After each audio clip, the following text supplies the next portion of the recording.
Just go ahead and start. Tell us who you are and what this workshop is.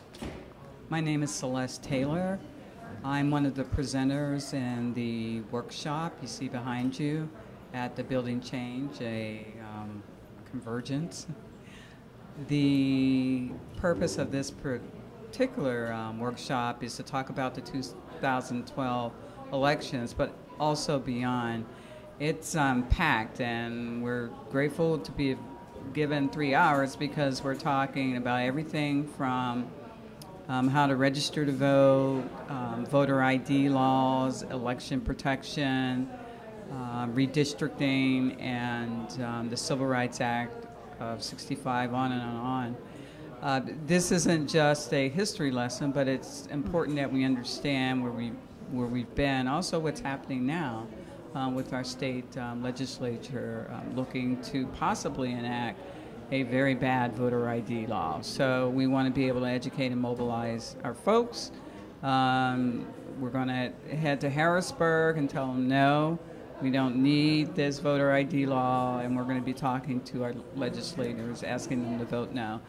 We're also going to be mobilizing for the 2012 elections to make sure that there is at least 1,000 volunteers in southwestern Pennsylvania to provide election protection to protect the rights of voters. This is a nonpartisan effort. We are about the voters. We want to make sure that they understand that if they need to file a provisional ballot, they can do that. If they need to know where their polling place is, and if there are more stringent voter ID laws, we want to be able to help them to navigate that. So this is about bringing together both organizations and individuals who care about voting rights, which is definitely the basic component of our democracy.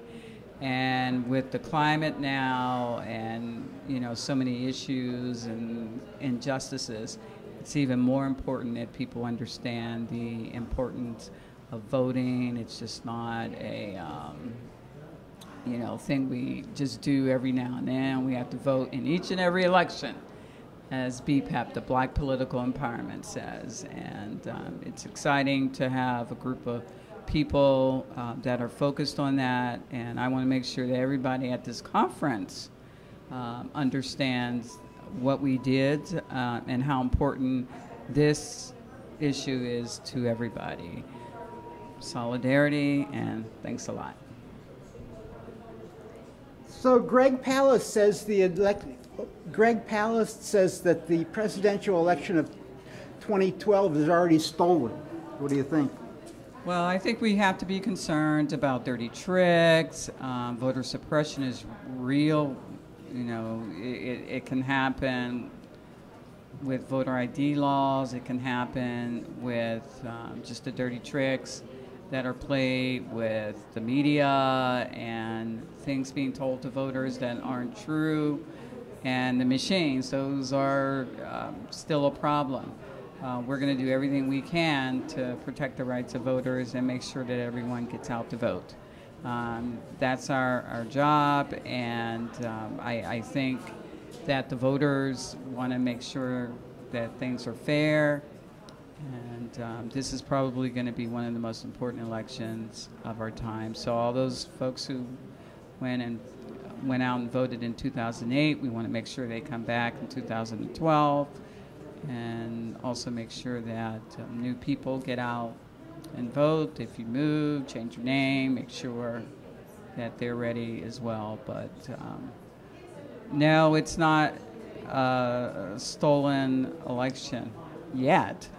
But as with any democracy, we have to be vigilant. We can't think because we live in the United States that it doesn't occur. Certainly, we have seen evidence of things that were not right, and we got to make sure that we make sure things go well.